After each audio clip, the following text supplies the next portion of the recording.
A compelling introduction and setting the stage. When was the last time you truly prayed? Not just a whispered wish in a moment of desperation, but a real moment of silence. A pause where you genuinely felt connected. Connected to your faith, to something higher than yourself. To a quiet certainty that there is meaning behind it all.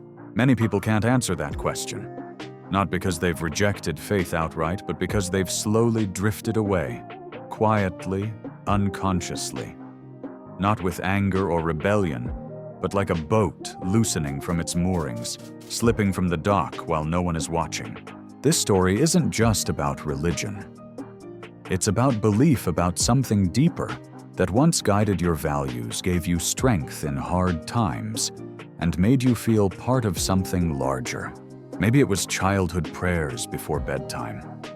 Maybe it was walking into a sacred space with your family during holidays. Maybe it was that one devastating moment when all you could do was look up and whisper, "Please, help me." But then life happened. The daily grind, disappointments, broken relationships, loss. And somewhere along the way you started asking yourself, does any of this still matter? You didn't abandon your faith with a dramatic farewell. You just stopped showing up. You delayed the rituals. You skipped the quiet moments. And the beliefs that once shaped your soul got buried under deadlines, doubt, and distractions. And suddenly you find yourself in unfamiliar territory. But here's the thing, you're not alone. So many people once grounded in belief in spirituality, in values, are drifting too. The question is, what causes this slow separation? What are the subtle, almost invisible signs that you're no longer anchored the way you once were? In this story, we'll walk through 6 quiet but powerful signs that you're drifting away from faith. Not to judge or shame, but to reflect, to remember, and maybe to return. Because sometimes simply realizing you're lost is the first step back. The characters and foundations of faith. Before we explore the signs of drifting, we need to understand what we're drifting away from. Faith doesn't exist in a vacuum. It's not just an idea or a doctrine, it's a web of people, places, practices, and memories that once held us steady. Think back to the people who first introduced you to faith. Maybe it was a grandmother who lit incense and whispered prayers every morning. Maybe it was a Sunday school teacher with worn hands and a heart full of stories. Maybe it was a friend who, even in their darkest moments, never stopped believing. These weren't just figures of religion, they were anchors, living proof that faith could be real, practical, human. And then there were the sounds and spaces. The echo of hymns or chants in a quiet sanctuary. The smell of old wooden pews or freshly lit candles. The rituals, kneeling, bowing, lighting, washing, repeated so often they became muscle memory. These elements created a rhythm. They made life feel rooted, no matter how chaotic the world outside became. But more than anything, faith gave us meaning. A sense that our struggles weren't random, that love was sacred, that we were part of a story bigger than ourselves. And when that meaning fades, so does everything else. Many who drift don't stop believing in God or the universe. They simply stop feeling connected. The characters in their story disappear. The rituals feel empty. The places once filled with spirit now feel hollow. And here's where the danger lies when we lose the foundations, the people, the spaces, the sacred routines. We often don't realize it until the void becomes unbearable. We might fill it with busyness, with goals, with distractions. But deep down, we know something essential is missing. This is how the drift begins. Slowly, silently. Not because faith stopped being true, but because we stopped tending to it. In the next part, we'll look closely at the first signs, the subtle moments when your heart begins to disconnect and you barely notice. The turning point. Early signs of drifting. No one wakes up one day and decides, "Today, I'll let go of my faith." It doesn't happen with a crash. It fades like a slow sunset, beautiful but quietly tragic. And yet if we pay close attention, there are clear signs. Subtle, yes, but unmistakable once you know where to look. Sign number 41. You stop showing up. Not just physically, though that's often the first layer. You skip the services, the rituals, the gatherings. But more than that, you stop mentally showing up. The words of a prayer feel foreign. Sacred songs no longer stir your heart. You find yourself going through the motions or skipping them altogether because they no longer seem to matter. Sign number 2. You stop talking to God. There was a time when you whispered prayers throughout your day, when gratitude, fear, and hope flowed naturally into divine conversation. Now silence. And it's not because you're angry. It's just that you've slowly stopped believing anyone is listening. Or worse, you no longer care. Sign number 3. You rationalize away your conscience. The little voice inside the one shaped by values, morals, and spiritual teachings begins to dull. Where once you'd pause and ask, "Is this the right thing now?" you move quickly, driven by results, convenience, or emotion. Faith used to shape your decisions. Now it's just a faint echo you rarely consult. Sign number 4. You feel isolated even when surrounded.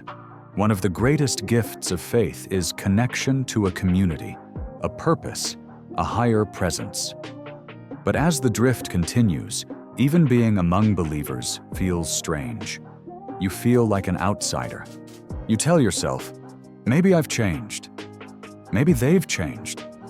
But deep down, you sense that something is quietly broken between you and the sacred. Sign number 5. You seek fulfillment everywhere, but find emptiness. You chase achievements, pleasure possessions, even relationships, hoping they'll fill a growing void. But no matter how much you get, something feels missing. Because what you're craving isn't material, it's spiritual. And without that core, nothing truly satisfies. Sign number 6. You stop wondering about meaning. Faith isn't just belief. It's the act of asking, "Why am I here? What is my role? What does this suffering mean?" When those questions stop haunting you, it's not peace, it's detachment. A numbness that settles in when we give up on the idea that life has a deeper purpose. Each of these signs on their own may seem harmless, but together they form a pattern, one that slowly erodes your connection to faith, to others, and ultimately to yourself. And yet, there's hope. Because the very act of noticing these signs is proof that a part of you still cares, still remembers, still longs to return. In the next part, we'll explore how society reacts to this drift, and why many people suffer silently believing they're the only ones who've lost their way. Consequences and society's silent response. So what happens when you start drifting? At first, not much. Life continues. You wake up, go to work, scroll, eat, laugh, sleep. The world doesn't stop when you lose your faith. But slowly, quietly, something within begins to dim. And the most painful part, you often suffer in silence because society has learned to avoid the subject. In today's world, drifting from faith is so common, it's almost normalized. People smile and say they're spiritual, but not religious. They joke about how long it's been since they last prayed. And if you do bring up your sense of loss, you're met with blank stares, awkward nods, or a swift change of subject. It's not that others don't care. It's that they're often lost too and scared to admit it. The result is a strange kind of loneliness. You walk through life with a quiet ache, missing something you can't fully explain. Not a person, not a place, but a sense of belonging to something sacred. That ache can express itself in surprising ways. Emotional fatigue, a persistent low-grade sadness even in good times. Disconnection from others, from yourself, from the moment you're in. Restlessness, a hunger for something more, even when everything seems fine. Meanwhile, culture pushes you further away. In a world obsessed with speed, productivity, and personal branding, silence, reflection, and surrender seem like weaknesses. Faith becomes inconvenient. Stillness feels unproductive. And so the drift accelerates. What's worse, the systems that once helped people reconnect, churches, temples, mosques, spiritual communities, now feel out of reach to many. Some have become politicized. Others feel too rigid, too judgmental, too disconnected from modern life. And so more and more people choose quiet resignation over spiritual restoration. They smile on the outside, but inside they wonder, will I ever feel connected again? But here's the truth, you are not alone. In fact, your longing is more common than you think. And recognizing that ache is not a weakness, it's the first whisper of return. In the next part, we'll explore what remains, the spiritual lessons, cultural values, and deep truths that endure even when belief fades, and how they might guide you home. Lessons, legacies, and what still remains. Even when belief fades, something always remains. Faith at its core is more than doctrine or ritual. It's a way of being. A lens through which we once saw the world with wonder, with humility, with hope. And even when you drift, that lens doesn't vanish. It gets dusty, blurred. But every now and then, in the quiet moments, a sunset, a song, a stranger's kindness, you feel it again. A tug on your soul. A whisper that says, there's more than this. So what exactly remains? 1. The moral compass. Even when people walk away from religion, most still carry its values.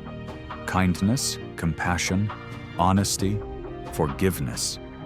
They may not quote sacred texts, but the lessons live on, embedded in how they treat others, how they raise their children, how they move through the world. 2. The rituals of meaning.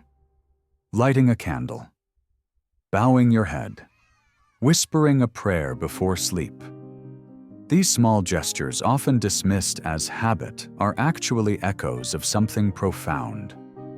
They remind us of a time when every act was sacred and life had layers of unseen meaning. 3. The stories that shaped us.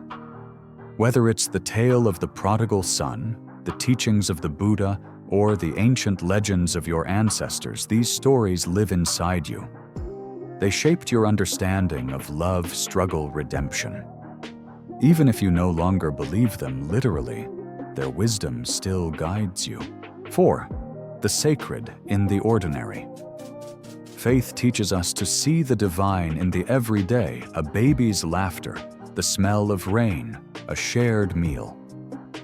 When you lose that lens, life can feel dull and transactional. But when you reclaim it, even briefly, the world feels enchanted again. 5. The desire to belong. At the heart of every belief system is a deep human longing to belong, to be seen, held, guided. That desire doesn't disappear when faith fades. If anything, it becomes more raw, searching for a new home, a new language, a new way to reconnect. And perhaps that's the most powerful truth of all. Faith is not just something we have.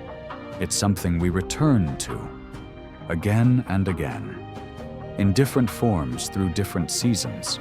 Your journey may have taken you far, but you're not starting from zero.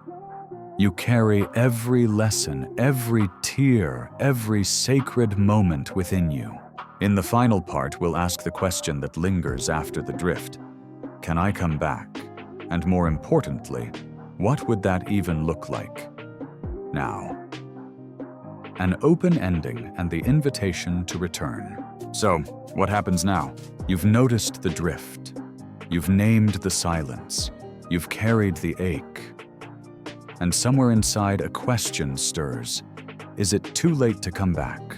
The beautiful truth is this: no, it never is, because faith in its purest form doesn't punish the distance, it welcomes the return. Like the parent in the prodigal story. Arms wide open, no questions asked. Not to lecture, not to scold, but simply to say, "You're home." But what does coming back even mean? Is it about going to church again? Sitting on a cushion? Reading sacred books? Maybe, maybe not. Sometimes the path back doesn't look like the one you left. Sometimes it's as simple as sitting in silence for 2 minutes and whispering, "Are you still there?" Sometimes it's lighting a candle, not because you believe fully again, but because something in you still hopes. Sometimes it's just being still, listening, feeling. You don't have to be certain to return. You don't have to have answers. You don't even need to know where to begin. You just need to want to begin, and slowly, like dawn breaking over a darkened sky, the connection returns.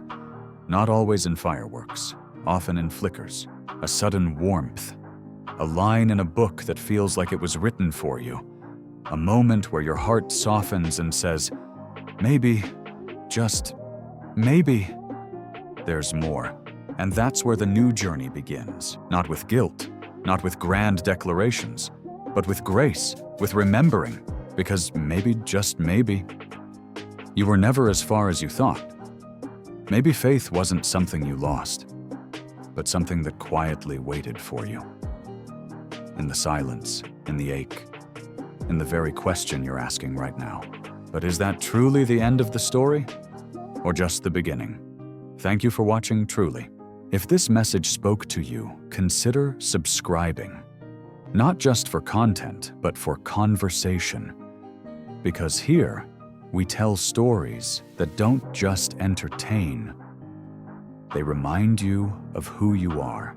Hit the bell, share this with someone who might need it, and stay close. We're just getting started.